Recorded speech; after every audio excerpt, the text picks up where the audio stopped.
உங்கள் பிள்ளைகள் நன்றாக படிக்க ஒரு வரி மந்திரம்.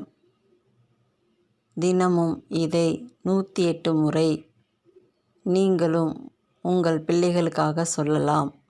உங்கள் பிள்ளைகளையும் சொல்ல வைக்கலாம். அந்த மந்திரம்: ஓம் வித்யா சரஸ்வதியே நமக.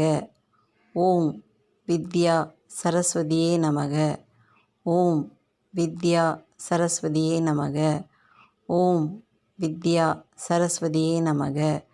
ஓம் வித்யா சரஸ்வதியே நமக. இது மாதிரி 108 தடவை சொல்லி கொண்டே இருந்தால் நம் பிள்ளைகளுக்கு கல்வி ஞானம் அதிகரிக்கும், படிக்கும் ஆர்வமும் அதிகரிக்கும். அவர்களை நல்ல நிலைமைக்கு நம்மால் கொண்டு வர முடியும்.